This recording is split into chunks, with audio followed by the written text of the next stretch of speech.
Allez, on va démarrer. On va commencer par Karim. Bonjour Paul. Avant de parler de toute l'actualité autour de l'Olympique de Marseille et du match face à Auxerre demain, moi j'aimerais qu'on parle un petit peu de toi, de comment tu te sens. C'est vrai qu'il y a eu 2 années où tu ne faisais plus partie intégrante du projet et de l'équipe. Là, qu'est-ce qui a changé depuis l'arrivée de Roberto De Zerbi? Et toi, comment tu vis ces 3 premiers mois de compétition? Buenos días a todos. Ya me esperaba esta pregunta. La verdad que estos 2 años han sido duros. He tenido problemas tanto físicos como, bueno, de confianza, digamos, pero me han ayudado a crecer muchísimo. Estos 2 años creo me he encontrado a mí mismo y tenía claro desde el primer día que vi que iba a llegar Roberto, que iba a luchar para ganarme el sitio, para quedarme aquí, y eso hice.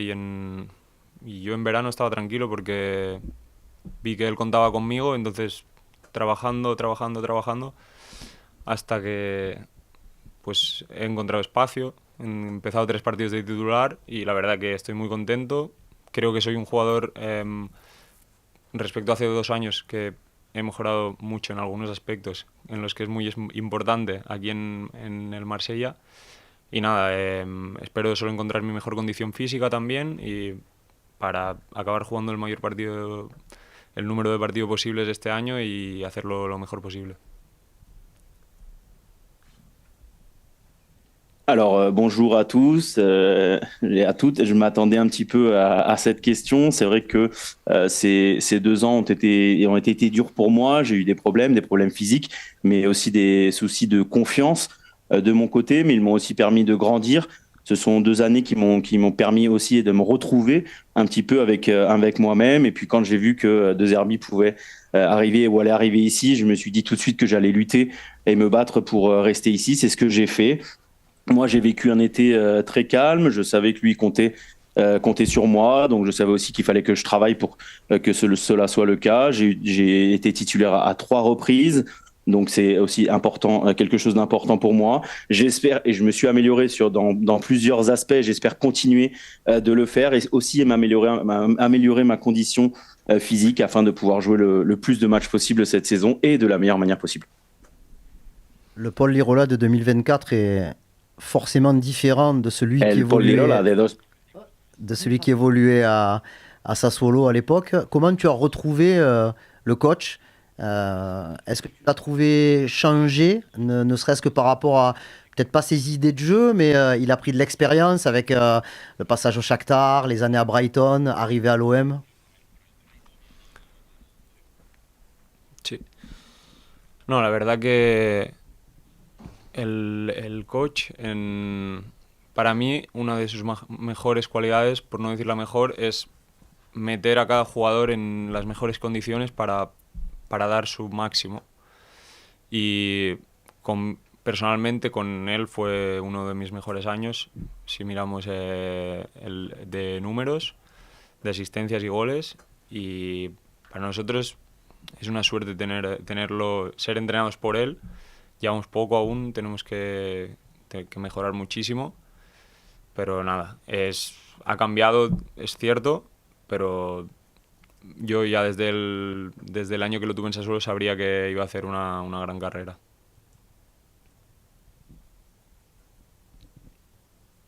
Alors oui, Roberto De Zerbi, pour moi, une de ses meilleures qualités, ou peut-être sa meilleure qualité, c'est qu'il trouve toujours la façon de mettre le joueur dans les meilleures conditions afin qu'il puisse donner le meilleur de lui-même sur le terrain. Moi, personnellement, je pense que j'ai vécu ma meilleure saison avec lui, notamment en termes de stats, que ce soit en passes décisives et en termes de buts.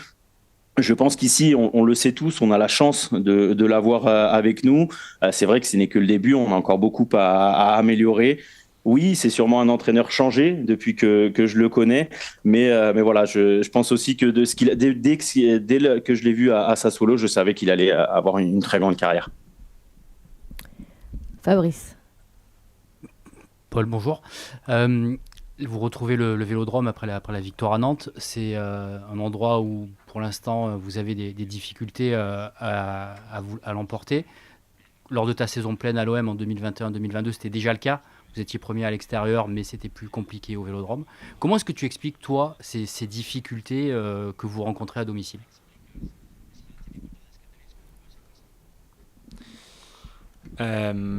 Sí, es verdad lo que has dicho, es una cosa que no nos tiene contentos ni a nosotros, ni a la gente, ni al entrenador, ni a nadie. Yo creo puede ser que somos un equipo totalmente nuevo, llevamos pocos meses trabajando juntos. Quizás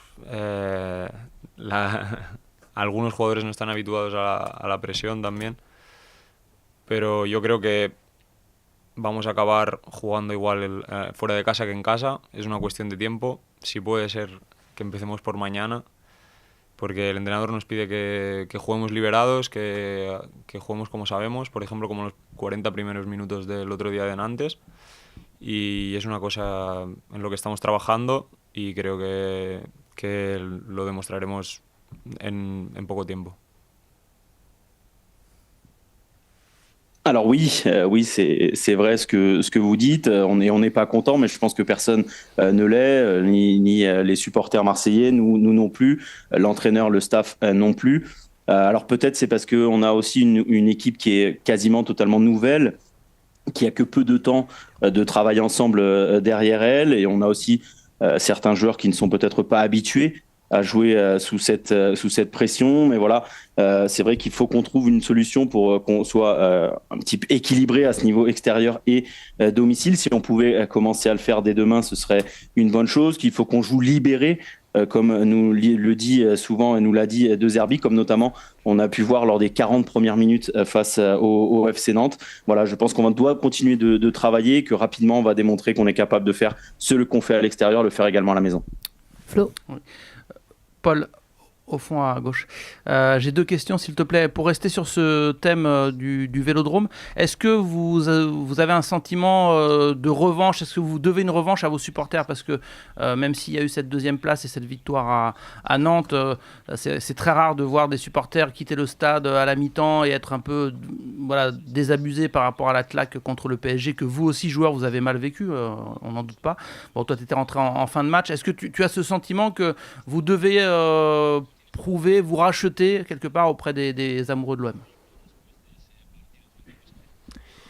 Sí, la verdad que después del PSG, la semana de trabajo siguiente, es decir, la de Nantes, fue una semana muy, muy dura, de verdad. Se notaba en el ambiente que esa derrota no era como las otras, más en frente de tu gente y de la manera que se perdió el partido. Pero bueno, yo creo que hemos dado una respuesta de hombres el partido con Nantes. Después de París no era fácil. Y sí, la verdad que tenemos muchas ganas de hacer un gran partido en el Velodrome mañana y devolverle, digamos, a la gente lo que le quitamos el otro día con el París. Oui, c'est vrai qu'après cette défaite face au Paris Saint-Germain, la semaine de travail suivante, donc la semaine de travail avant la rencontre à Nantes, a été très très difficile pour nous. Il y avait une ambiance très compliquée. On savait que c'était une défaite qui n'était pas comme les autres. C'était devant notre public, mais aussi la manière dans laquelle elle s'est passée. C'est vrai qu'on a montré une réponse d'homme face à Nantes. Ce n'était pas facile à faire après cette défaite face au Paris Saint-Germain, mais voilà, on a vraiment envie de faire un gros match au stade Vélodrome pour rendre un petit peu aux gens tout ce qu'ils ont perdu ce soir-là face au PSG. Et deuxième question, Paul, la connexion avec Mason Greenwood sur le terrain, comment elle est te concernant? On imagine que c'est un plaisir sur le terrain d'avoir un joueur technique qui provoque devant soi. Toi qui aimes bien prendre le couloir, est-ce que justement tu aimes t'appuyer sur lui? Voilà. Est-ce que tu peux nous parler de ce que ça change d'avoir un joueur de cette qualité devant soi quand on est latéral?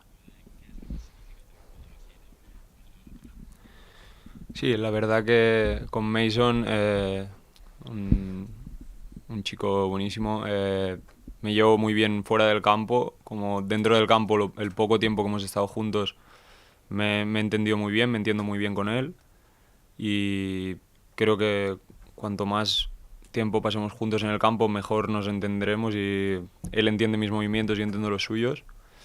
Y sí, la verdad que te hace más fácil jugar con él.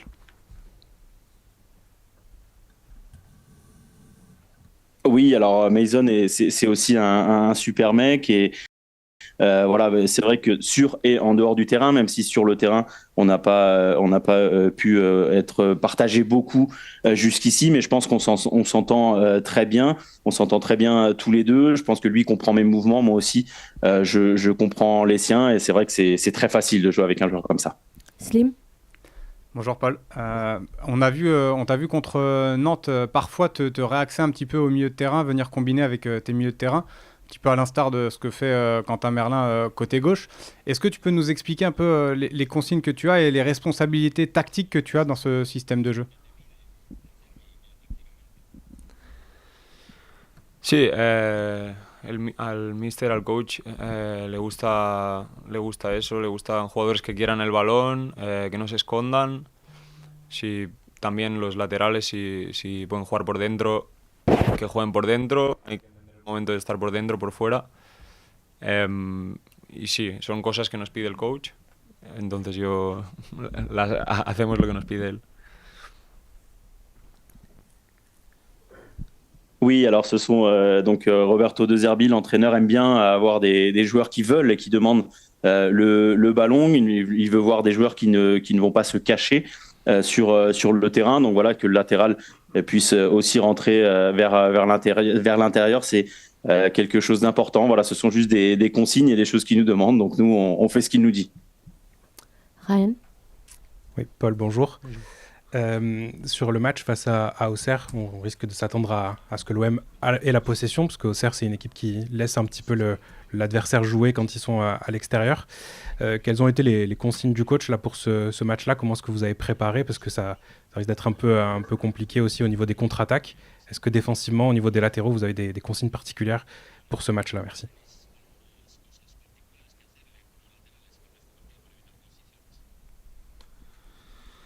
No, la verdad que nos ha pedido que hagamos un partido tranquilos, con la calma, con el balón. Sí, seguramente tendremos más el balón nosotros. Y no, como laterales nos pide sobre todo de atacar y defender, o sea, a los dos, por la derecha y por la izquierda. Le gusta atacar con mucha gente. Y eso, para atacar es la mejor forma de defender a veces y es lo que intentaremos mañana.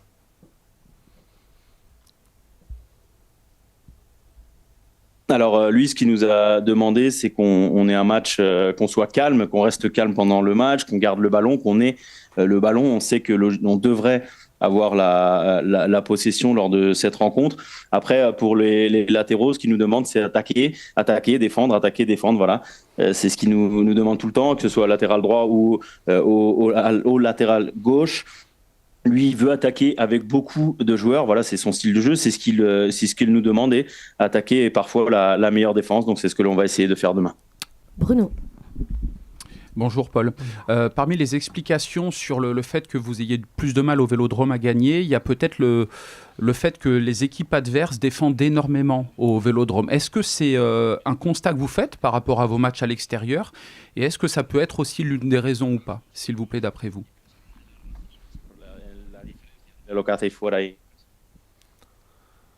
No, sí, la verdad que también los equipos cuando juegan contra Marsella quizás están un poco más enchufados, más motivados que cuando juegan contra otro equipo. Pero bueno, eso no tiene que ser una excusa ni nada. No digo que no nos tiene que importar el rival que tengamos delante, porque nos tenemos que centrar en nosotros, pero lo he dicho antes, yo creo que si no es mañana será en el próximo partido. Vamos a llegar a jugar igual fuera de casa, a domicilio, que a domicilio. Porque yo creo que tenemos jugadores de mucha experiencia, como Pierre, Adrien, que llegaron este año, que nos están haciendo también ayudar a quizá a los jugadores que les está costando más estos partidos, de llegar a jugar igual afuera que en casa.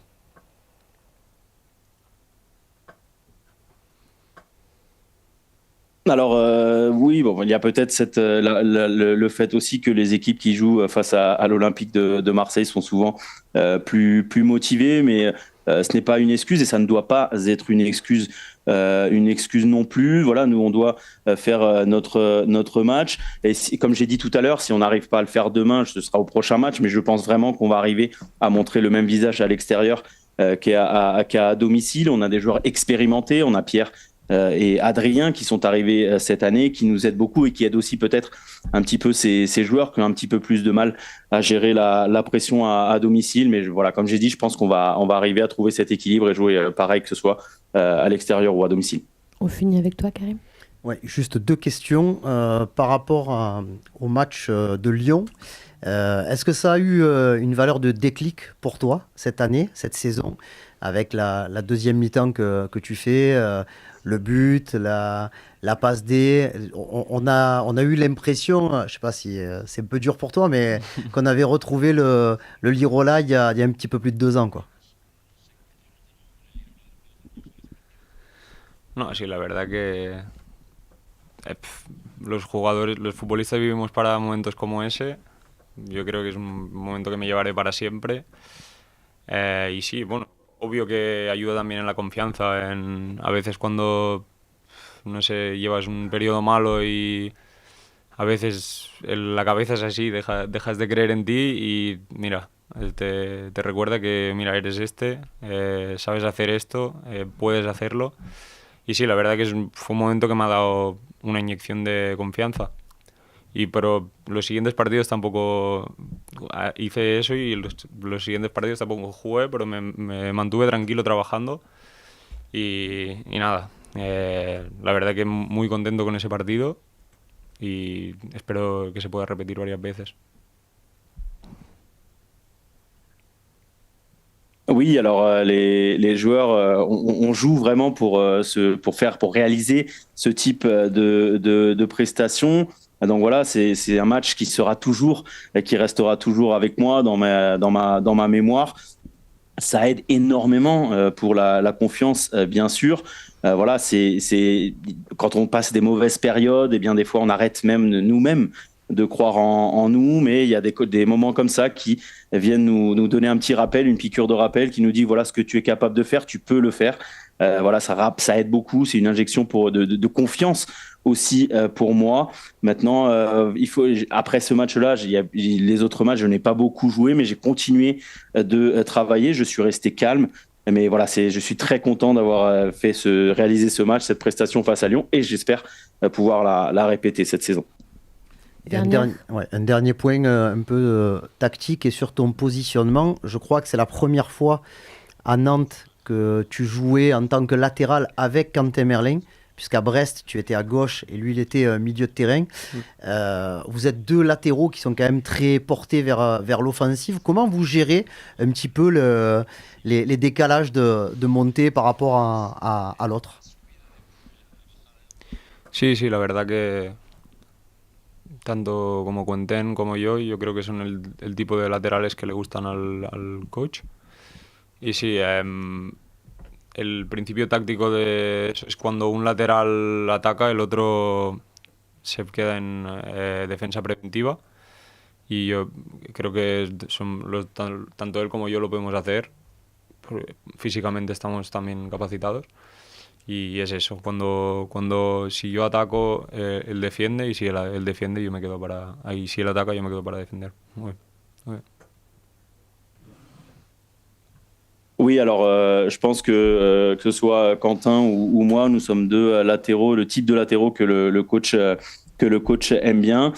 Concernant donc le principe tactique de cela, c'est quand un latéral attaque, eh bien l'autre doit rester en défense préventive.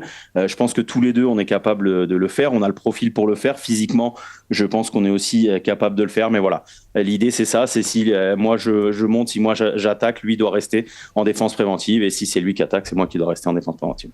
Merci beaucoup. On va enchaîner. Merci. Merci. En français, la prochaine note, elle vient.